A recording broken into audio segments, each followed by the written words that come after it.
Boa tarde. Boa tarde, né? Tarde, né? Tarde. Oi? Deixa que eu me apresento então.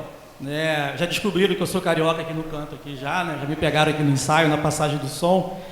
E coube a mim, né, a árdua tarefa de tirar vocês um pouquinho do céu, onde nós estávamos também, inclusive onde eu estava também agora lá em cima, né, sendo ministrado, e trazer para vocês uma palestra espiritual, sim, mas um pouquinho mais acentuada na parte técnica, né, e bíblica. Trazer, não que o que eles não fizeram aqui foi bíblico, foi totalmente bíblico, né? Se você não conseguiu sentir a presença do Senhor com eles tocando, chega em casa e clama por misericórdia, cara, porque falta alguma coisa em ti, entende?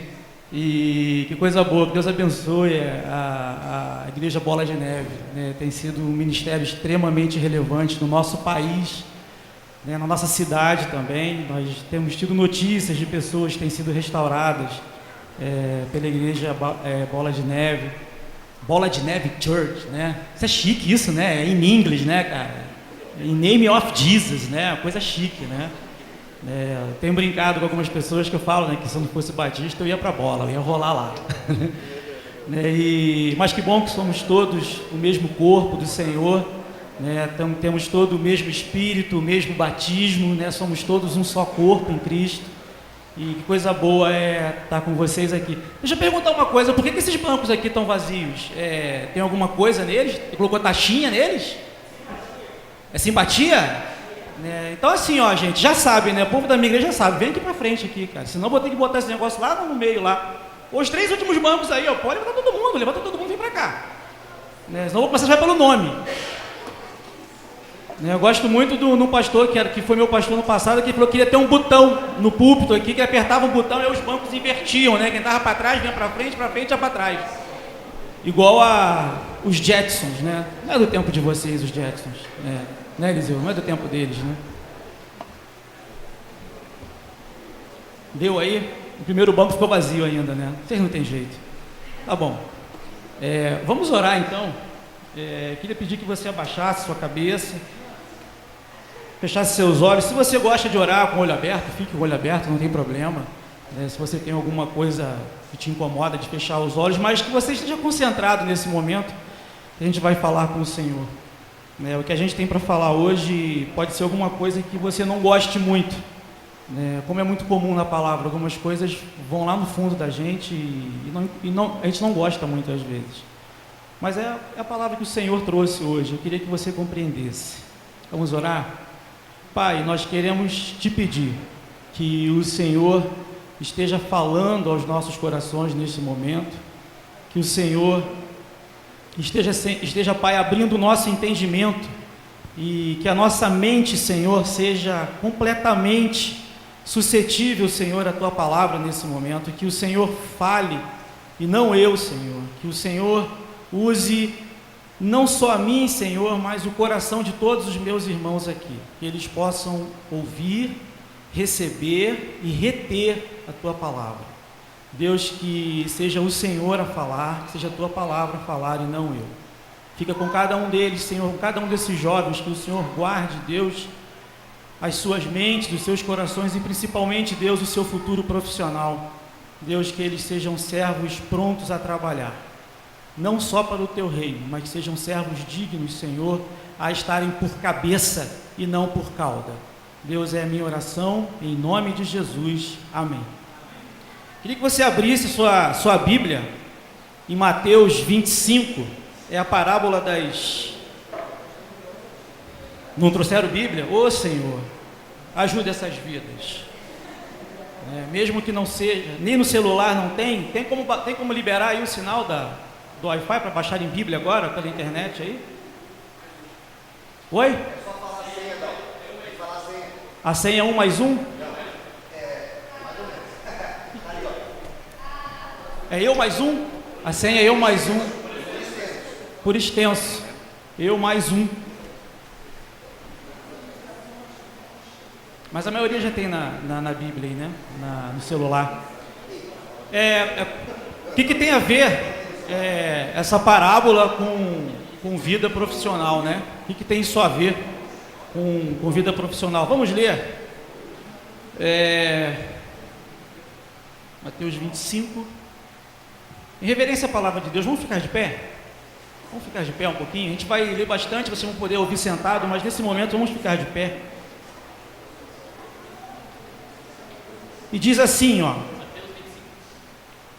Mateus 25, inteiro, versículo 1, do 1 até o 13.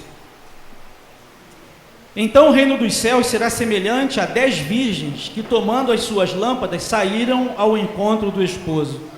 E 5 delas eram prudentes, e 5 loucas. As loucas, tomando as suas lâmpadas, não levaram azeite consigo. Mas as prudentes levaram azeite em suas vasilhas com as suas lâmpadas. E tardando o esposo, tosquenejaram todas e adormeceram. Mas à meia-noite ouviu-se um clamor. Aí vem o esposo, saí-lhe ao encontro. Então todas aquelas virgens se levantaram e prepararam as suas lâmpadas. E as loucas disseram às prudentes: dai-nos do vosso azeite, porque as nossas lâmpadas se apagaram.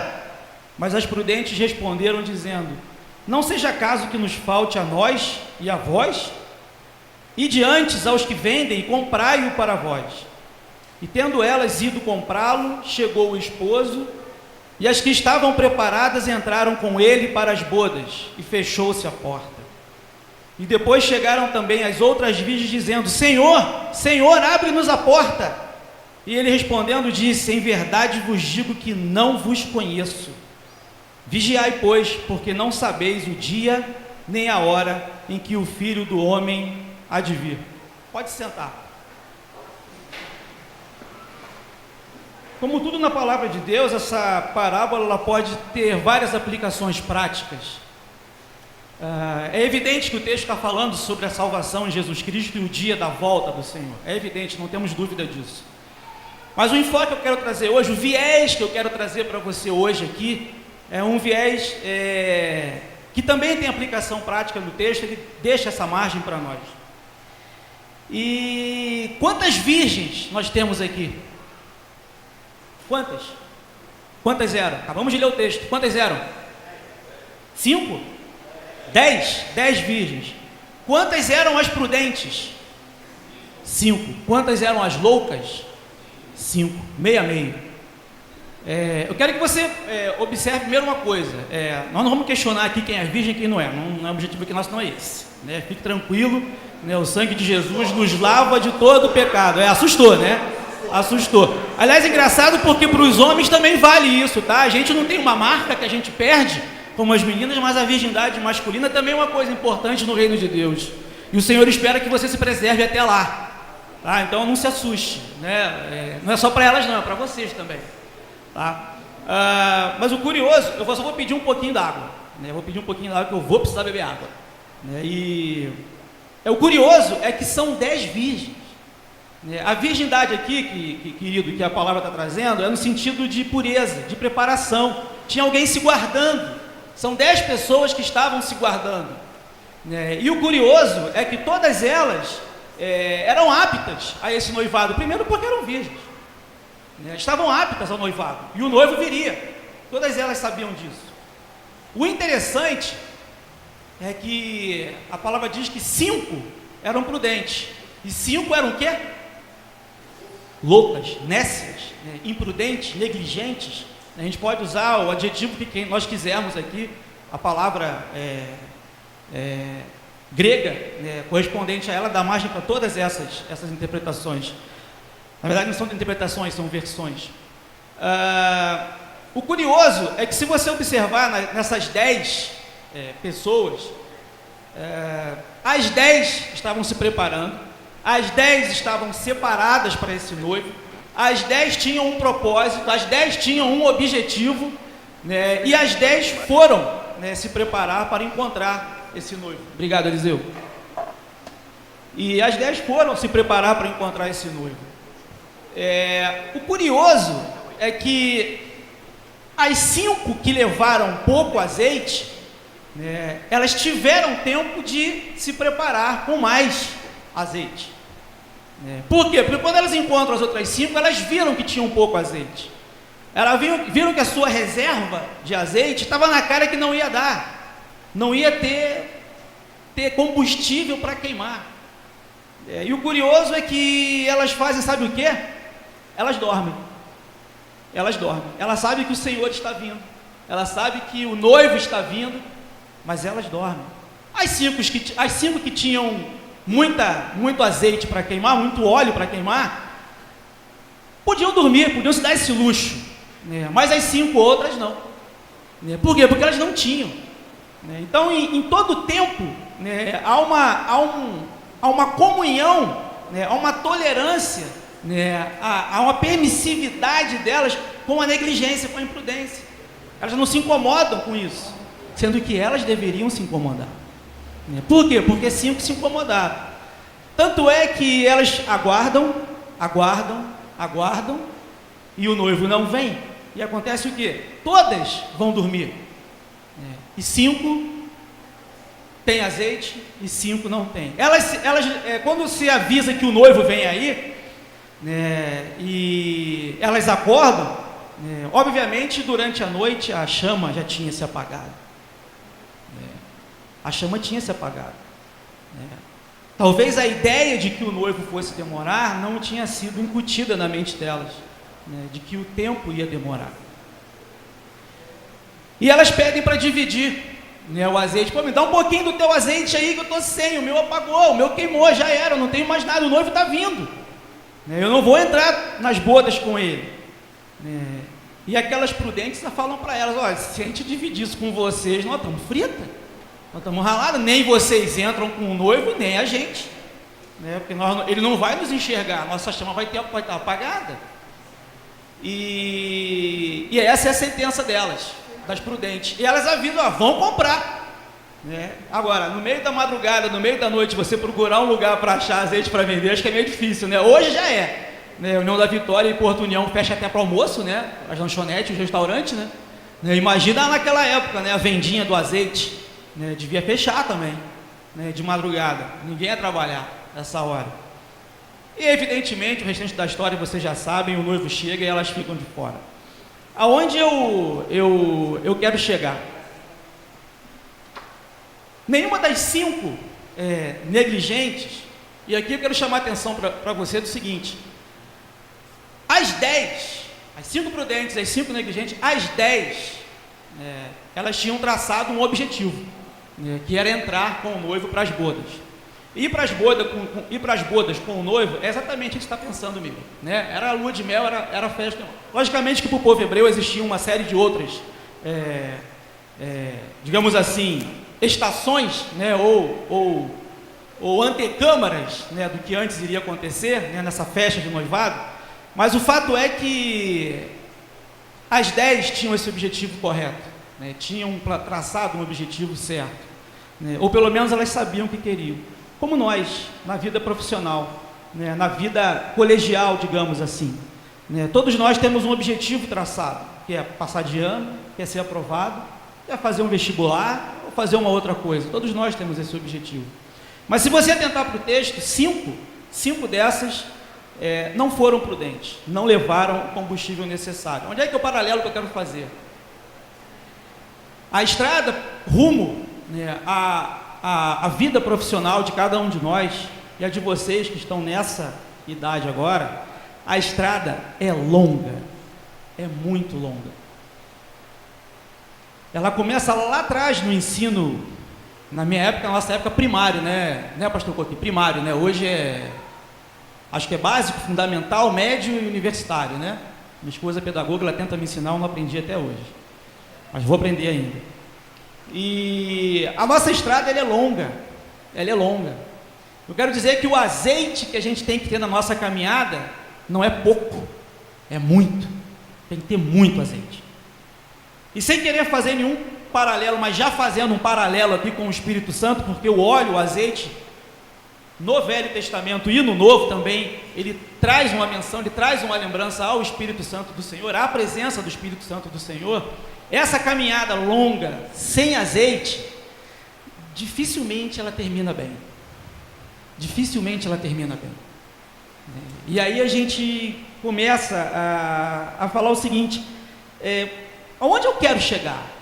Qual que é o seu objetivo hoje profissional? Qual que é o seu objetivo hoje enquanto estudante, enquanto acadêmico? O que você está pensando hoje da vida? Qual que é a sua ideia? O pessoal da igreja, da Ibavá e de Porto, fiquem tranquilos que eu não vou usar a abordagem que eu utilizei nas últimas 2 vezes. Que acho que o pastor olha para mim e fala assim: Dalton, teu nome é trabalho, vai falar de trabalho.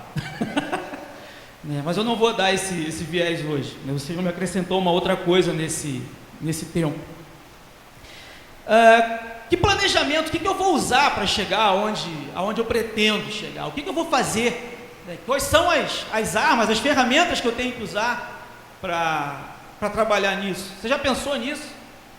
Que para chegar aonde você quer chegar no futuro, você tem que planejar agora, enquanto você é criança, enquanto você é adolescente, enquanto você é junior, jovem, seja lá o que for. Eu costumo dizer que há várias formas, e aqui me deixem abordar um pouco a área colegial, há várias formas de se estudar, inclusive a palavra de Deus. Há várias formas de se preparar, e o nosso método ocidental é pelo estudo. Oriental também, mas o nosso tem um modelo, algumas nuances diferentes do modelo oriental. Mas eu tenho dificuldade para aceitar ou para entender que alguém consiga estudar, por exemplo, matemática deitado. Eu confesso que eu nunca consegui. Querido, se você consegue, deixa eu dizer para você, você não está conseguindo. Estudar a palavra deitado, acho que você vai conseguir ler alguma coisa, antes que o sono chegar, Mas você também não vai estudar, você vai ler uma coisinha ou outra. Você lê a revista, Veja, você lê o Estadão, a Gazeta, isso aí você lê. Estudar, existe método, existe disciplina, existe renúncia.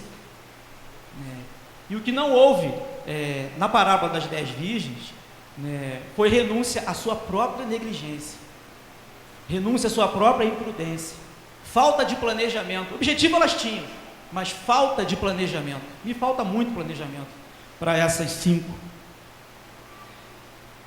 Sabe o que é negligência, displicência? É você saber o que precisa ser feito, você tem ideia do que precisa ser feito, sabe o que precisa fazer, sabe quais são os detalhes para se conquistar aquilo que você planejou conquistar. E aqui eu estou falando de trabalho, de emprego, de mercado futuro de trabalho, e você não dá bola. Você deixa a vida me levar, vida leva eu. Já ouviu essa música? Já, O povo trabalha com música sabe. Zeca Pagodinho, Que frase infeliz. Que frase infeliz. A Bíblia diz lá me parece que em Provérbios, pastor me corrija, diz para você e para mim, leitores, vai ter com a formiga, preguiçoso. Vai ter com a formiga. Levanta, acorda. A minha filha agora ela cismou que ela quer ser médica. Medicina é cruel, já me deu até um arrepio já quando ela falou, Antes era veterinária, agora continua curando, só mudou o bicho, O bicho é outro, Em vez de ser bicho mesmo, irracional, agora é bicho racional. E eu falo para ela tem 11 anos, tem 12. Ah, tá cedo ainda. Não tá cedo não. Porque se ela quer chegar onde ela quer chegar e diz que quer chegar onde quer chegar, não vai ser vendo televisão durante a tarde toda que você vai chegar lá. Mas não vai ser mesmo. Não vai. Sessão da tarde, esqueça. Vale a pena ver de novo? Esqueça. Ainda existe, vale a pena ver de novo, isso não vai terminar nunca. Sempre tem que passar uma novelinha de novo. Há outras coisas que nos atrapalham no decorrer dessa nossa caminhada, além da negligência ou da imprudência com aquilo que a gente deveria ter planejado, nos cercado de ferramentas para chegar a algum lugar, e a gente não chega. E uma outra coisa eu quero apontar aqui para você, e eu tenho que falar disso, porque pode ser que isso incomode você em algum momento. Eu sei que aqui na igreja a gente tem poucos casais de namorados, não sei como é que está lá na bola lá. Deve ter alguns, A gente já sabe, já aviso de antemão já, hein? Na bola de neve lá o negócio é diferente, viu? Pode nem pegar na mão, já vou logo avisando, Se forem alguém conversar com a filha do pastor aqui, já pegar na mão, nem pensar, beijo na boca, filho, esqueça. Na bola não pode. Aqui também não, aqui também o negócio é rigoroso, né? Mas nós temos notícias de que lá é legal. Já falei pra minha mulher assim, ó, se minha filha começar a me encher muito o saco quando chegar na adolescência, eu mando ela lá pra Bola de Neve. Que o negócio lá é rigoroso, né? Então mais fácil pra nós, viu? Fica aí a dica. Pra quem é pai aí. Mas é uma brincadeira, é claro, né? Tanto lá quanto cá, o que a gente se incomoda é com a santidade, né? Que esse tipo de relacionamento exige. Mas é um exemplo para você, né? Seu namoro, né? Não digo nem contato ou sem contato, eu digo contato pelo WhatsApp mesmo, né? Seu namoro atrapalha seu estudo? Você acha que o seu namoro pode atrapalhar seu estudo? Isso é uma coisa para pensar. Se não atrapalha, segue o barco. Seguimos o baile, né? Como diz o ditado popular. Mas se atrapalha, há que se colocar limites, né? E você, como um crente responsável, não pode esperar que papai e mamãe coloquem limite para você na sua vida profissional. Sabe por quê? Porque a escolha é sua. A escolha não é do seu papai e da sua mamãe. Primeiro seja feliz, né? E depois parta para outras coisas. Pegando o tema do namoro, qual o objetivo, por que, né, que eu e você, né, porque nós, ocidentais, não árabes, né, e não orientais de olho puxado, por que nós namoramos? O objetivo é um só. Se você não atentou para isso, então se atente, é para casar. O objetivo que você namora hoje é para casar. Se você, querido, se você não namora para casar, então não namore. Porque o objetivo que existe hoje na palavra, e sempre existiu na palavra, para que você conheça outra pessoa, tanto meninos quanto meninas, se você vai namorar alguém, é para você namorar, para se casar. Porque se você não namora para casar, você namora para quê? Espero que não seja para um ficar se esfregando o outro, né? Espero, né? Porque aí não deu. Ou como diz no popular, aí deu ruim, né? Não é o objetivo da palavra e nem muito menos daquilo que seus pais planejaram para você, né? Mas o objetivo do namoro, né? E nós não vamos aqui falar sobre relacionamento sexual, casamento ou coisa parecida, mas eu estou colocando para você coisas que impedem, né, que você chegue ao objetivo profissional que você precisa chegar, e você vai ter que fazer uma escolha, né? Namoro é uma delas. E uma dica para você: se seu namoro atrapalha você a estudar, e se você não namora para casar, então não namora. Namorar para passar tempo, você está perdendo o seu tempo, fazendo a outra pessoa perder o tempo. Se você é piar, você está encalhando a menina, viu?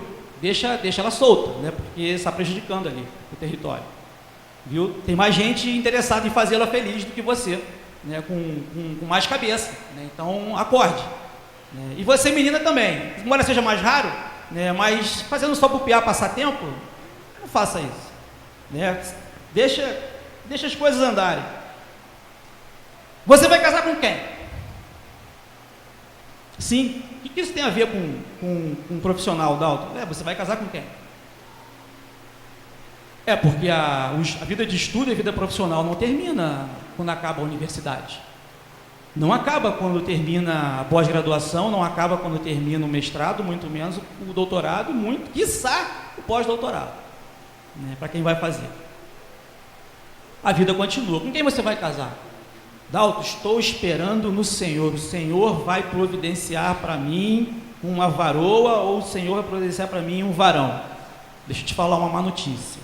O Senhor até pode te ajudar, né? Se você pedir para Ele te ajudar, Ele te ajuda. Mas o Senhor não vai escolher para você. E vou te dizer por quê. A única vez que Ele escolheu, deu ruim. A mulher ofereceu lá um fruto para o homem lá e deu no que deu, né? Então Deus não escolhe mais.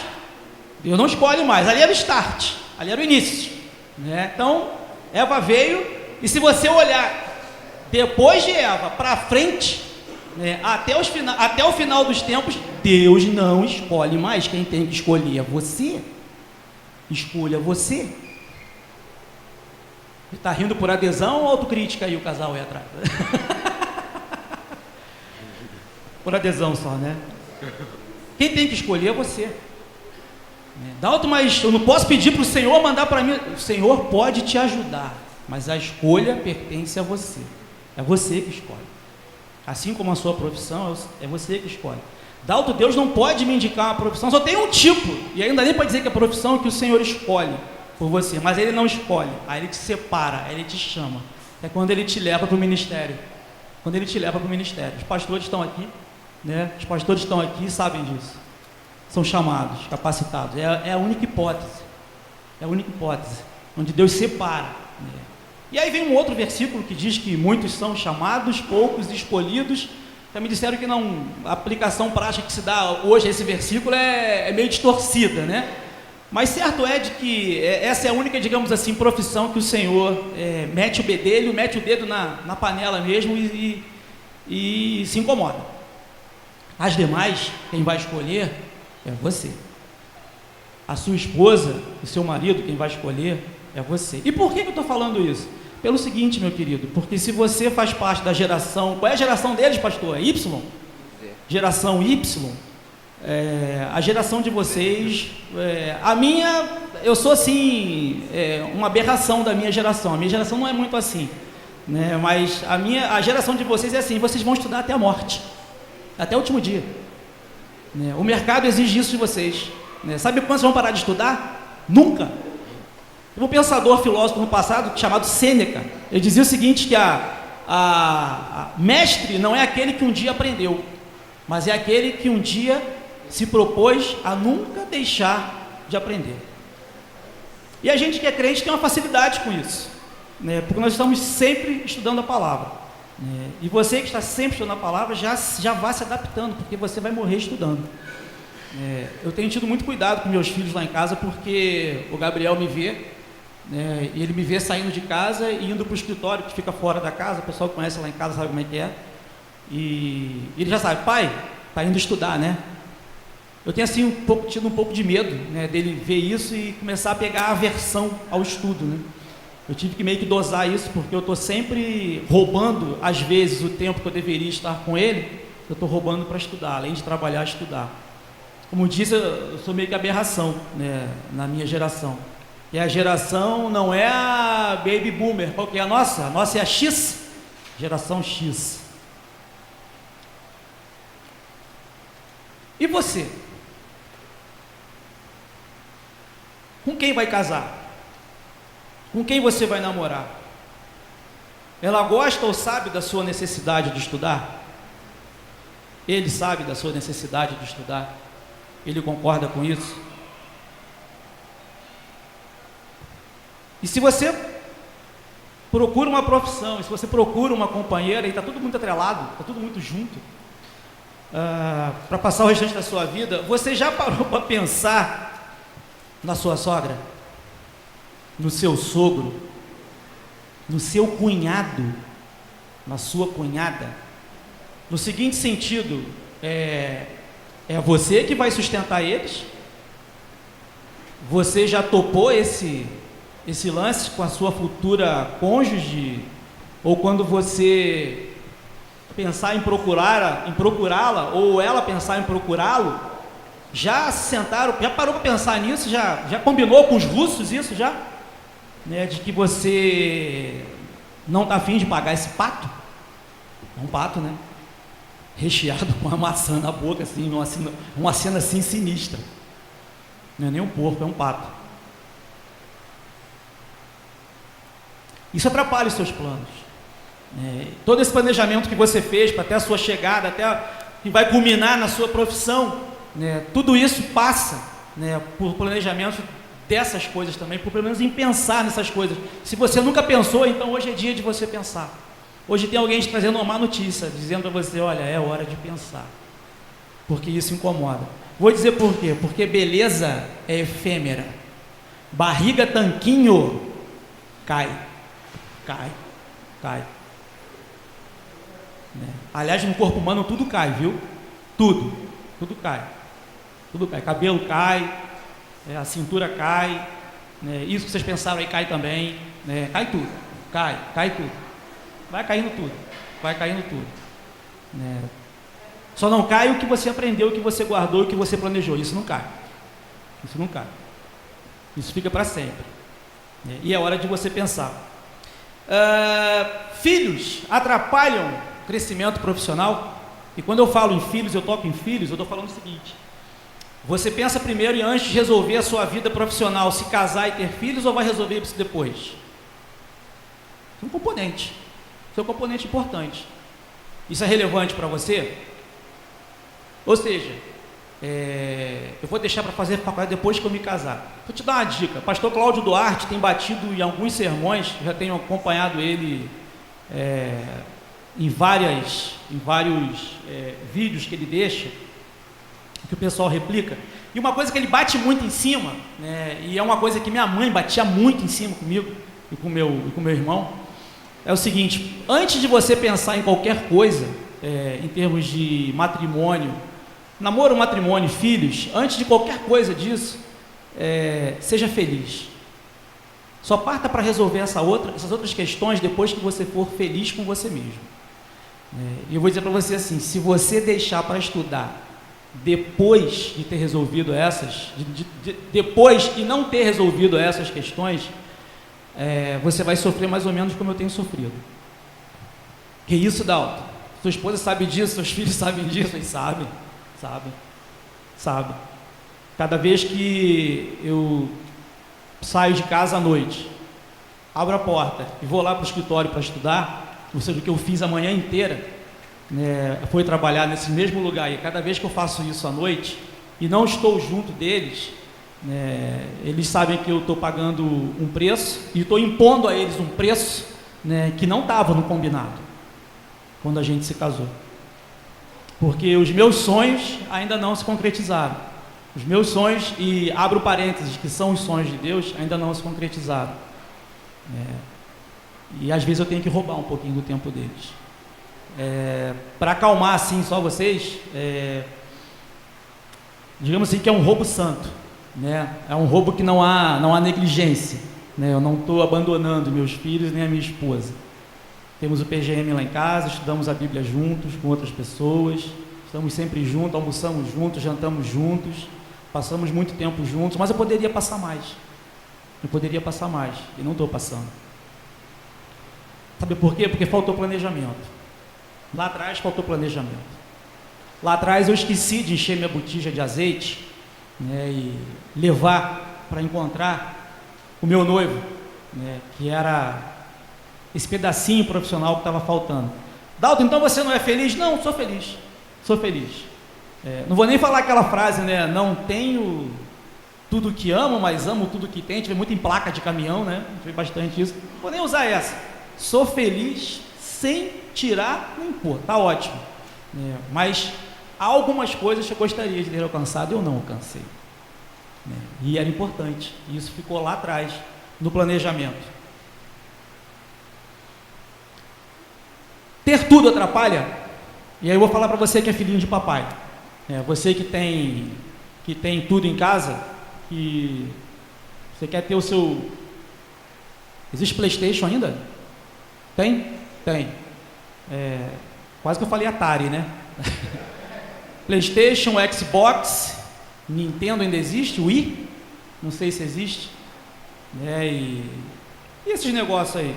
Você que tem tudo, tem aquela bicicleta de aço carbono, ou melhor, só de carbono, levinha. Você que tem jet ski, acho que ninguém tem jet ski aqui, mas eu conheço gente que tem. Você que tem barco, vai passear no Rio, Rio Iguaçu, vai passear, tem tudo. Você tem a escola que você quer, anda de carro para cima e para baixo, não precisa se incomodar com isso. Ter tudo do meu pai atrapalha? Olha, atrapalha. Se você acha que tudo que seu pai tem e sua mãe tem é seu, atrapalha. Se você não entender hoje, ou daqui para frente, ou não entendeu no passado, que a vida do seu pai e da sua mãe é deles, a sua vida é a sua vida, atrapalha bastante. É importante que você saiba que isso tem que ser a sua vida. Você tem que ter os seus compromissos e os seus planejamentos, os seus objetivos.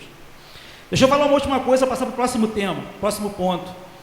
A gente tem disposição à beça disposição pra caramba para estudar até os 40 anos. Até os 40. Depois dos 40 a gente começa a dar uma cansada. Um dia eu estava em casa estudando, eu devia ter 38, 39. Eu não usava isso aqui. Aliás, se a minha mulher souber que eu estou usando isso aqui com vocês, ela me bate, viu? Tem como maquiar depois a gravação aí, porque vai pro YouTube esse negócio, né? Tem? Botar uma faixa branca, não, ou preta nos meus olhos, assim, para não aparecer. Eu vou ouvir um monte depois. Mas um 38 com 39 eu não usava isso. E, queridos, da noite pro dia, de um dia para o outro. Não foi assim, uma semana, eu percebi que eu fui perdendo a visão. Não, foi de um dia para o outro. Assim, igual um estalar de dedos. Eu não conseguia ler mais de perto.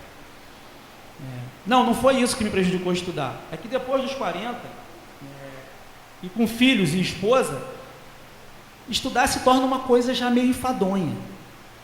E não digo estudar a palavra de Deus, não. Eu digo estudar buscando um objetivo fora daquilo que você trabalhou e trilhou a sua vida toda. Já não é a mesma coisa mais. A gente começa a não mudar muito mais. Então, põe na sua cabeça que até os 40 as coisas vão fácil. Depois, mas vai mais devagar. Para que tudo isso ocorra, para que todo esse planejamento dê certo, para que tudo isso que a gente falou faça sentido, é preciso que você tenha noção de realidade. Foi providencial o pessoal de São Paulo, né? Captar? Grande ABC. É São Paulo, foi providencial hoje eles estarem aqui. Para que tudo isso ocorra, é preciso que você tenha noção de realidade.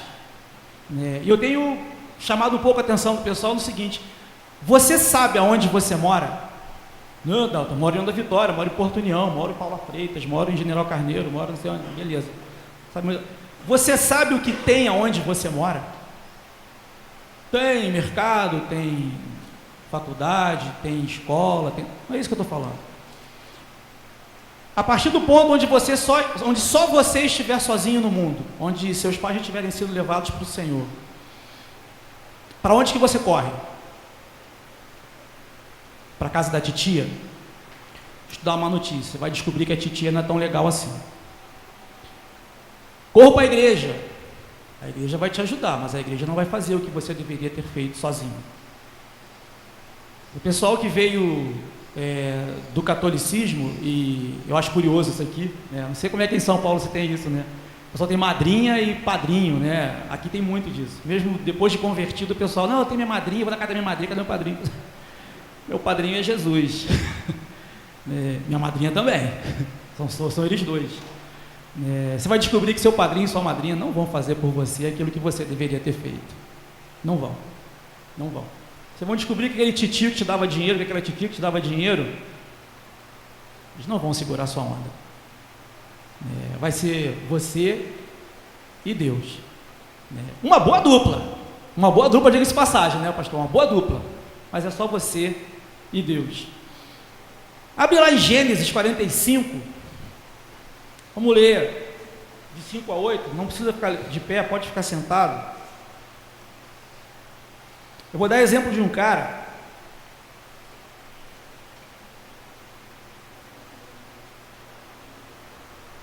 que era meio fora da casinha, mas Deus colocou ele no trilho de um jeito muito estranho, ou estranho, né? Estranho. Gênesis 45, de 5 a 8, diz assim, é a história de José.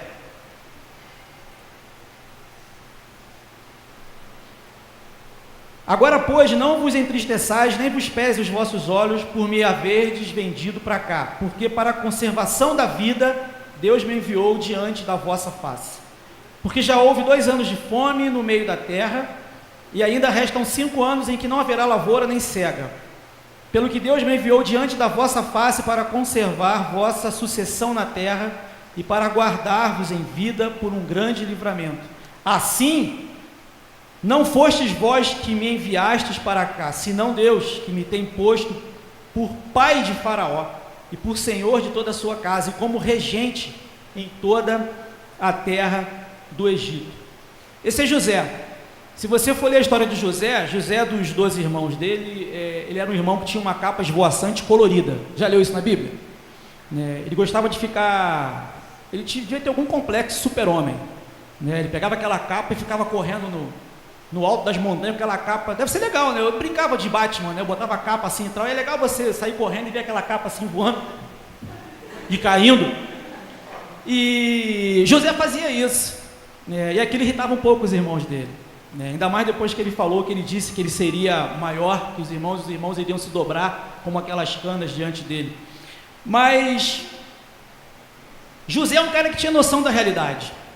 Ele sabia exatamente onde ele morava, sabia exatamente o que estava acontecendo e o mais, ele sabia o que ia acontecer.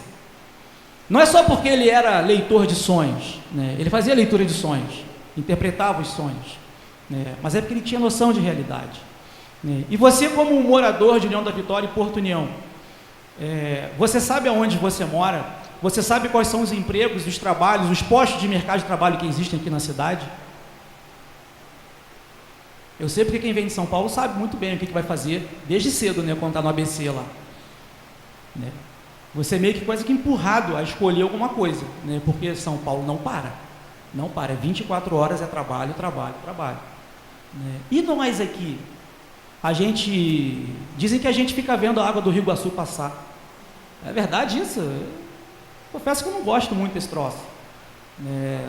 Não me agrada muito jogar um gravetinho e ver o gravetinho andando pela água e indo embora.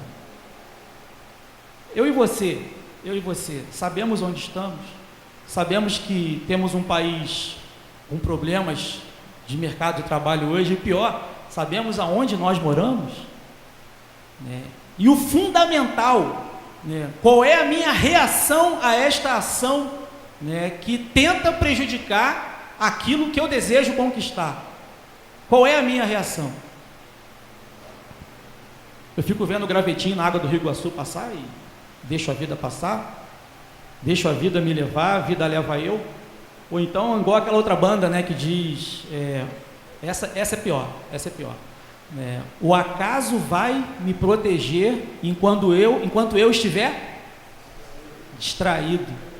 Isso é uma falácia, isso é uma mentira do diabo, isso é uma mentira do capeta. Acaso nenhum vai te proteger. Quem te protege é o leão de Judá. Quem te protege é Jesus. Os anjos do Senhor acampam ao redor dos que o temem e os livram. Não vai ser o acaso ou as circunstâncias que vai fazer você chegar a algum lugar. É você que vai fazer. É você que tem que se mexer. É você que tem que levantar. Ninguém vai fazer por você o que só você pode fazer.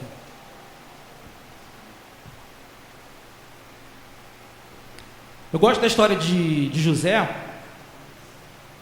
porque José é um cara que sabia aproveitar a oportunidade. E uma das coisas que me chama muita atenção em José é quando ele foi preso,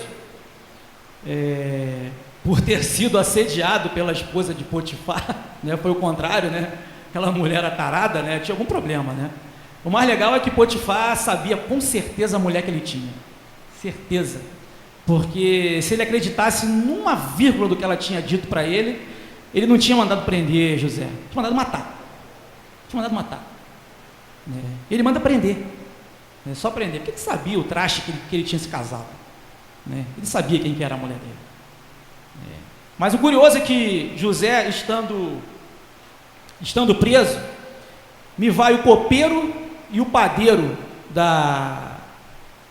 de Faraó, presos para o mesmo lugar, e ele revela os sonhos desses dois para ele, eles tiveram sonhos lá na prisão, e ele revela os sonhos para eles, o que era a interpretação dos sonhos, e para um deles, se não me engano foi o copeiro, ele disse assim para ele, olha, quando você chegar lá em cima diante do rei, porque você vai voltar, a interpretação do sonho é que você vai voltar para trabalhar para o faraó, quando você estiver lá, lembra de mim.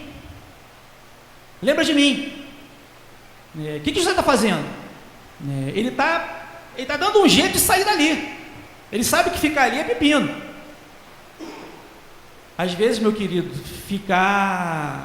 querer a profissão que você deseja, ficar em União da Vitória, é pepino. Às vezes, querer exercer a sua profissão ou trabalhar naquilo que você escolheu e ficar em Porto União, é pepino. Nosso leque aqui é muito restrito. E olha que estou falando, estou dando um tiro no pé. O pastor, por enquanto, não melou de cara feia, né? Porque se o pessoal levar o pé da letra, esvazia a igreja, né? E vai todo mundo embora, a juventude, né?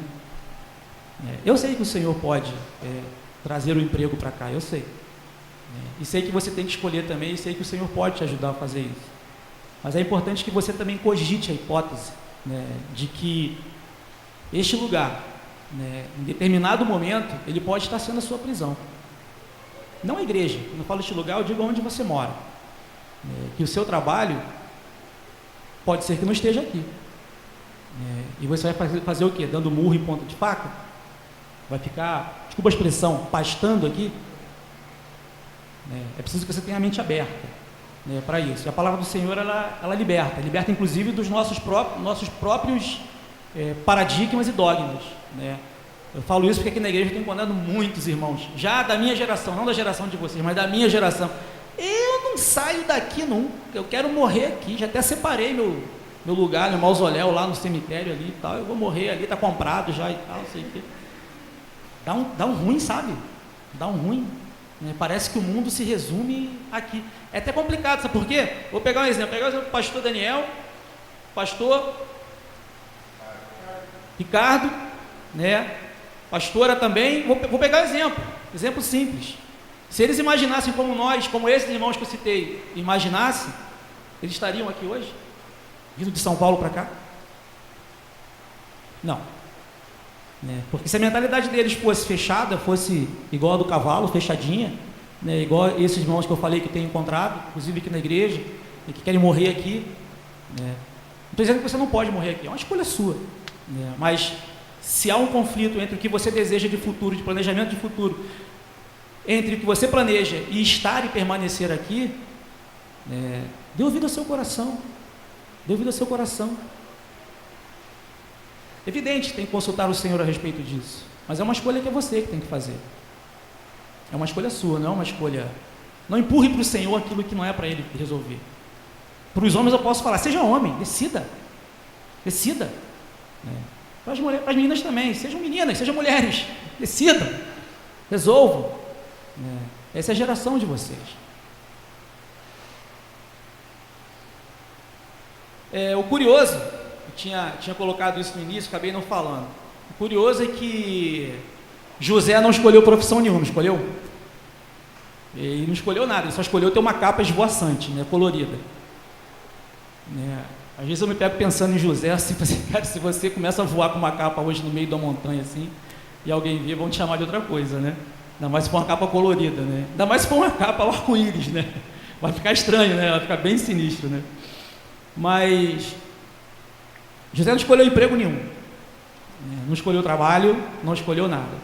E aí eu entro no próximo tema, que é o seguinte, quanto tempo eu tenho mais, Doni? Beleza, já estamos terminando.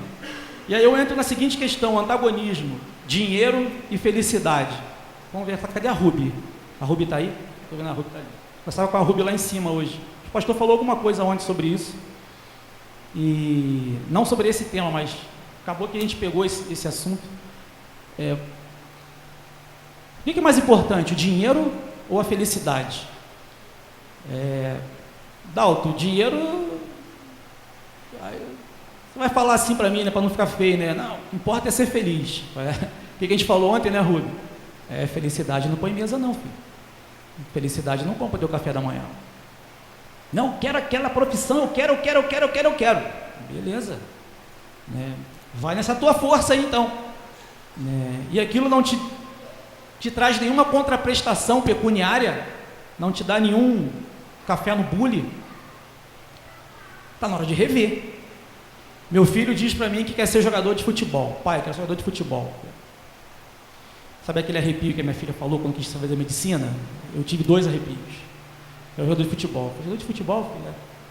Quero ser igual o Neymar. Eu falei, não vai. Pai, quero ser rico que nem ele. Eu falei, não vai. E só tem esse. Pai, então igual o Messi. Eu falei, não vai. Vendo ele jogar bola então, coitado, dá dó, é de doer, é de partir o coração, entendeu? É igualzinho o pai dele, né? Diz que o fruto não cai muito longe do pé, né? É igualzinho o pai dele. Eu, quando eu vou jogar bola, eu jogo, mas geralmente eu sou a bola, entendeu? Eu sou a bola. Levo um chute para tudo quanto é lado. Bola não é minha praia. E eu fico falando para ele assim, filho, dinheiro não é tudo. E pai, mas dinheiro compra as coisas. Compra, dinheiro compra as coisas. Tem problema. A gente falou isso no domingo passado. O pastor pregou sobre isso no domingo passado, que o dinheiro, o amor ao dinheiro é a raiz de todos os males. Não querer ter dinheiro. A gente tem encontrado muitas denominações, né, e aqui me permitam, né, assim, não uma crítica, mas uma observação. A gente tem encontrado muitas denominações que têm pregado o não amor ao dinheiro, mas com a outra conotação, né, onde você não precisa e não deve procurar crescer profissionalmente, inclusive para ter uma vida melhor. De Gênesis e Apocalipse você não vai encontrar lugar nenhum que respalde isso. Nenhum. A começar por Jacó. Jacó é o cara mais safado que eu já conheci na Bíblia, foi Jacó. Safado. E foi esse que Deus trocou de nome para Israel e ganhou o nome do povo dele, né? Israel. Sabe o que Jacó fez? Jacó, para aumentar o rebanho dele, para roubar do sogro dele, ele pegava umas varinhas, pegava uns galhos de árvore. Quando os bodes, as ovelhas, as vacas iam beber água no coxo, sabe o que é coxo? Sabe, né? Sabe mesmo? Sabe? Que bom. Sabe não, Doni? Coxo é onde a vaca bebe água. Ou come alguma coisa, come sal. Ele colocava umas varinhas descascadas, descascava uns pedacinhos dela, como se tivesse umas listras. E colocava ali. E para vocês entenderem isso, eu explicar. Algum de vocês tem alguma marca de nascença que a sua mãe tem? Eu tenho. Não precisa dizer onde não, só diz se tem. Ou do seu pai. Ninguém tem marca de nascença? Alguém tem? Ninguém tem, só eu tenho, cara. Olha que beleza. Eu tenho. Azar tem? Você tem, Azar? Tem, né? Tem também? Tem também. Eu tenho uma amiga que ela estava uma vez tirando foto, quando grávida, estava tirando foto e uma folha na árvore que ela estava embaixo, né, essas fotos que as grávidas tiram para fazer o álbum e tal, e caiu uma folha grande assim nela, assim, e ficou aqui assim, no ombro, aqui assim, bem aqui no ombro. E tirou a foto e tal. E a neném dela nasceu com o formato exato dessa folha, né, aqui. Isso é uma coisa muito... A ciência e a medicina explicam isso sem problemas, né, mas é uma coisa curiosa, né, que acontece. Eu tenho uma mancha no pé, que minha mãe tem na barriga, né, eu tenho no pé, né, a mesma marca. E a dela diz que tem alguma coisa a ver com a mãe ou com a avó dela, alguma coisa assim. Mas isso acontece, né, inclusive com os animais, né, qualquer bicho, principalmente se estiver grávido, né, se estiver prenha, no caso dos animais, né. E Jacó fazia isso, ele colocava as varinhas, né, e tirava, fazia umas listras e combinou previamente com o sogro dele o seguinte: é o seguinte, as vacas, as cabritas, as ovelhas que nascerem listradinha é minha, o que não nascer listrado é seu. E aí ele pegava as vaquinhas, as cabritinhas e os outros bichos que estavam prenha, as mais gordas de preferência, as mais fortes, levava para o coxo, onde tinha essas traves assim e tal, e nascia que tipo de bicho? Bicho listradinho. E ele ficava para ele. Cara safado, né? Enganando o próprio sogro, né? Mas também o sogro enganou ele, né? Empurrou a filha mais velha para casar, né? Primeiro, né? A história de Raquel e Lia. Não vou contar hoje, se quiser me conhecer. Mas por que eu estou falando isso? Para Jacó, dinheiro era importante. Para Jacó, ter muito era importante. E você não vê em nenhum momento na Bíblia a palavra do Senhor criticando ele. Você vai ver mais na frente alguma crítica aos métodos dele, né? Um bicho safado, né? Bem sem vergonha, porque só nascia bicho listrado, né? Bicho malhado, bicho com uma cor só, que era para ir para o sogro dele, não ia. Então ele enriqueceu às custas do sogro, né? Ou seja, ele sugou até onde deu, né? Quando o rebanho dele ficou grande, aí ele saiu. A parábola do rico, e do pobre também, que Jesus conta, não há nenhum empecilho quando Jesus fala que, a respeito do dinheiro. O problema é que aquele cara que Jesus falou para ele assim, larga tudo, né, deixa tudo, né, e me segue, para ele era difícil fazer isso, era muito complicado fazer, porque ele tinha demais.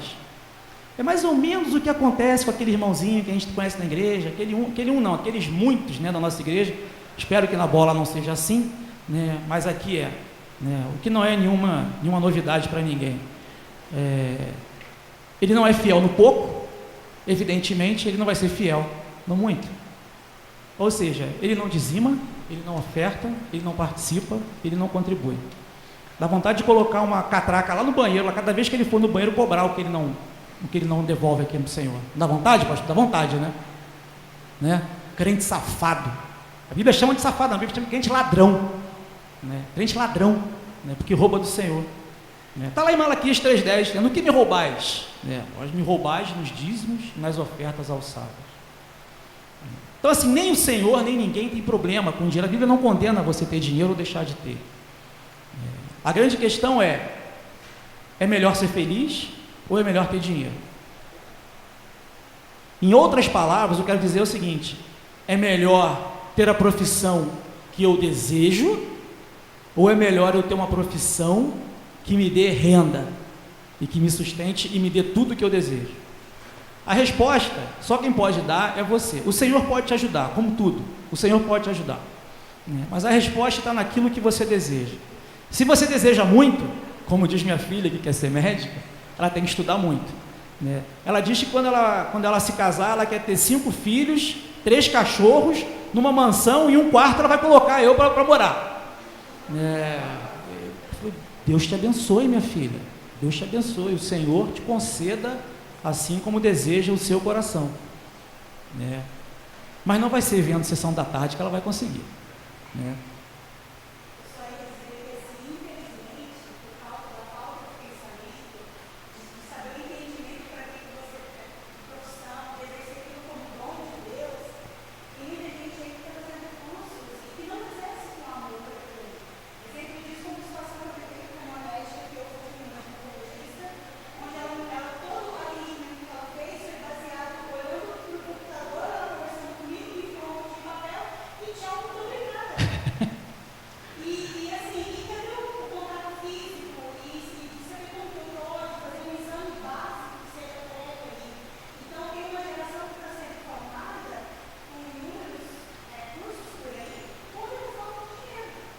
Possivelmente só pensou no dinheiro, né? Ela só teve essa referência, né? Sabe qual é a resposta gráfica que a gente pode dar para isso?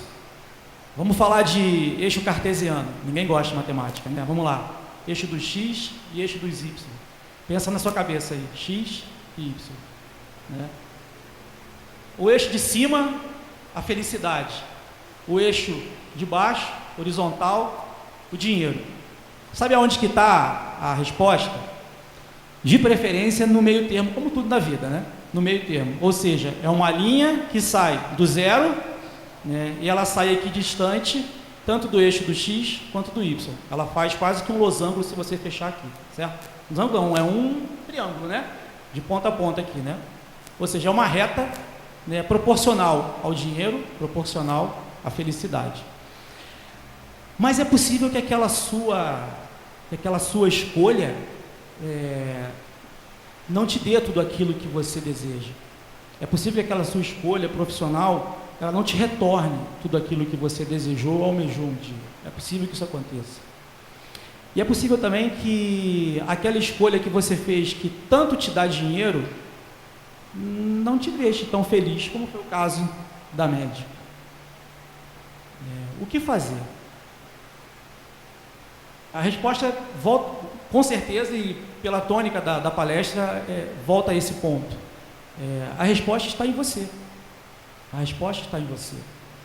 A resposta a essa, digamos assim, a essa equação está em você. E a gente está pedindo ao Senhor ajuda para decidir. Mas não peça para o Senhor decidir para você, porque Ele não vai decidir. Quem tem que escolher é você.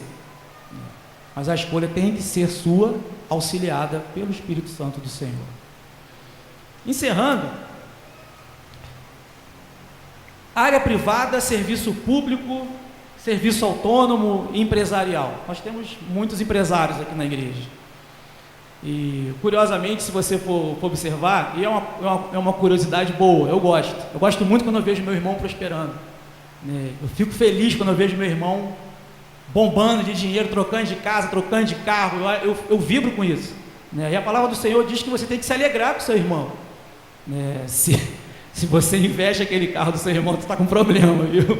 Está com problema, né? Ó, o gabinete ali, domingo você terminar o culto, você procura o pastor que ele vai te receber para tratar isso daí.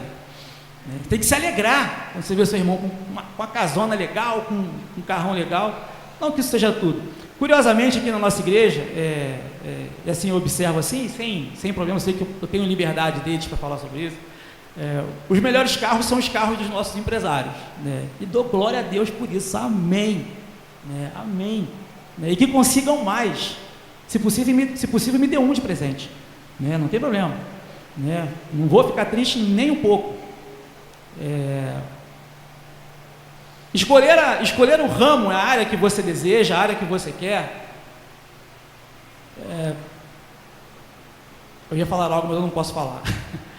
Escolher o ramo que você quer, escolher a área que você quer, ela passa necessariamente por essa dicotomia, felicidade versus dinheiro, né? Mas tanto na área pública, quanto na área privada, quanto na área empresarial, quanto no serviço autônomo, né, a felicidade está lá. O dinheiro também está lá. Eu vou dar um exemplo para você, e terminando já, só para deixar uma pulga na sua orelha. O rapaz que pintou a minha casa, ano passado, o nome dele é Marcos. O Marcos, me deram o telefone dele, eu liguei para ele, foi lá em casa pintar, grafiatar, passar grafiato, textura, esses negócios. Era a casa inteira, era muita coisa, e sabe que ele era bom. Eu chamei ele, fechei com ele, contratei ele foi lá fazer o serviço. Mas ele falou assim, quer ver como é que é meu serviço? Vai lá na minha casa para ver. E eu fui. Eu vou na casa dele para ver.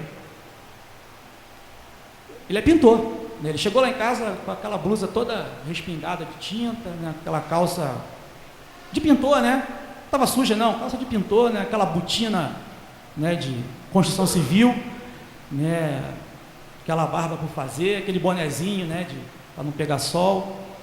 E o Marcos me pediu para ir na casa dele para ver o serviço dele. Eu fui ver. Quando eu cheguei lá, eu não sabia se eu batia nesse número aqui, que era o número dele, ou na casa do lado. Porque a casa do lado era mais simples, que na minha mente preconceituosa imaginou que fosse a casa do pintor, né? E na casa do lado, né, que era o número que ele me deu, né, gente, aquilo é uma mansão, coisa linda, um espetáculo de casa, sabe? A minha casa dos sonhos, assim, sabe? Estilo chalé, assim, suíço, sabe? Uma coisa assim. E o número que ele me deu foi esse, né? Mas eu fiquei assim, entre um muro e o outro, assim, sabe? Que se alguém aqui aparece, eu já corria para cá, né? Mas chama aqui, alguém aparece aqui, eu fico fácil aí, não passo vergonha, né? Mas aí eu chamei, e o Marcos veio me receber, era naquele casarão mesmo. Eu quero deixar guardado para você, e eu teria muito mais para falar, mas o tempo não vai permitir. É o seguinte, seja qual for a profissão que você for escolher, seja qual for a atividade que você for escolher, ou que você for desenvolver, que você seja o melhor. E seja que atividade for que você pretenda desenvolver, que você esteja planejando ou construindo os alicerces para até chegar lá, que você seja o melhor. O apóstolo Paulo ensina assim que se você é servo, se você é empregado e deseja fazer alguma coisa, faça como se para o Senhor você fosse fazer. Ou seja, faça como se você estivesse fazendo para Jesus. Porque as pessoas que não estão fazendo para Jesus, estão se dando bem. Imagina se você no seu trabalho, na sua profissão que você pretende escolher, você fizer aquela profissão, aquela atividade aquela médica ginecologista, se ela estivesse dando aquela consulta como se estivesse consultando as irmãs de Jesus, ou a própria mãe de Jesus, ou a mãe do presidente da República, se é que ele tem mãe, né? Viva, né? Não nesse sentido, né? Se é que tem mãe viva, né? Acho que não, né? Pela idade do Temer já não deve ter. Ou a esposa do Temer, a doutora Marcela, né? Tão bonita, né? Aquilo que você vai fazer, faça como se você fosse fazer para o Senhor. Diz que não é bom, né? Quem está palestrando, quem está ministrando, falar de si mesmo. Mas quando a juíza para quem eu trabalho, ela me fez o convite para trabalhar, ela perguntou como é que seria o meu trabalho. E assim, eu tenho muito cuidado de não misturar o cristianismo, né, o Jesus que habita em mim, com o trabalho no sentido de parecer aquele cara fanático, né, de parecer aquele cara fanático, porque esse todo mundo quer distância, esse todo mundo está refratário a esse tipo de pessoa. Mas eu disse para ela assim: eu vou fazer o meu serviço para a senhora como seu assistente, como se eu estivesse fazendo para o justo juiz. E ela me respondeu o e-mail na época e falou assim: eu nunca tive uma resposta dessa, é a primeira vez que eu vejo. Eu posso cobrar a excelência do seu serviço como se você estivesse de fato fazendo para Deus? Eu falei assim: pode cobrar, porque eu tenho feito até hoje. Então fica aqui para você, e encerrando, pedir para você ficar de pé, que seja o que você for escolher, como José, como Jacó, como outro qualquer personagem da palavra, seja lá o que você for escolher, o que você for escolher, né, o que você decidir fazer, que você faça isso com excelência, que você seja o melhor naquilo que você faz, e que você faça isso que você escolheu como se para o Senhor você estivesse fazendo. Essa é a garantia de que você vai ter, pelo menos, felicidade. E se você fizer bem feito, melhor do que todas as outras pessoas, se não tiver outra pessoa que faça melhor do que você, certeza, você vai ter o faz-me rir, a contraprestação pecuniária disso. Amém? Vamos orar. Eu já passo para o Doni. Baixe sua cabeça, feche seus olhos. Senhor, nós estamos conversando, Senhor, entre nós a respeito do nosso futuro. E, Pai, são muitas perguntas que invadem a nossa mente, que invadem o nosso coração. E temos muitas dúvidas, Senhor, daquilo que vamos escolher e daquilo que vamos permitir, Senhor, que a vida nos apresente, que nós topemos a fazer daqui para frente a nossa caminhada. Pai, eu quero pedir ao Senhor, Deus, que em cada um dos meus irmãos, que o Senhor esteja os auxiliando, Pai, a escolher a sua carreira, Senhor, o seu futuro profissional. E junto a isso, Pai, que o Senhor também esteja os auxiliando, Deus, a escolher seu namorado, sua namorada, seu marido, sua esposa, Deus, e que eles sejam capacitados pelo Senhor para discernir o que é melhor para alcançarem, Deus, naquilo que o Senhor não tiver determinado a eles.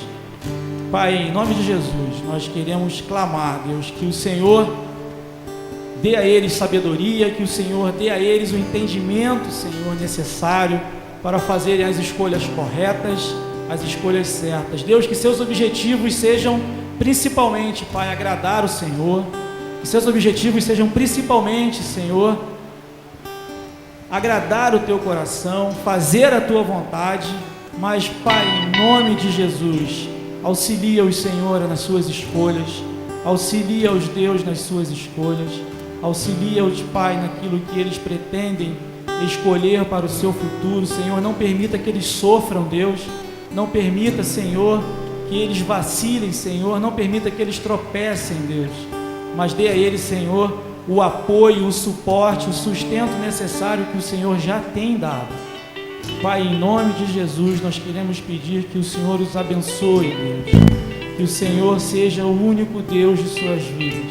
Pai, que eles não sejam preguiçosos, Senhor, ao estudar, que não sejam preguiçosos, Senhor, a trabalhar, que não sejam preguiçosos, Senhor, em fazer a Tua obra também, Senhor, que sejam capacitados por Ti, Deus, para tudo aquilo que o Senhor planejou para eles. Pai, que sejam fortes, que sejam destemidos, que sejam corajosos, Deus. Auxilia-os, Pai, nas suas jornadas que se iniciam ou nas que já iniciaram. Pai, não permitam que tropecem. Não permita, Deus, que vacile. Essa é a nossa oração, Senhor. Essa é a minha oração. Creio que também é a dos meus irmãos aqui. Em nome de Jesus. Amém.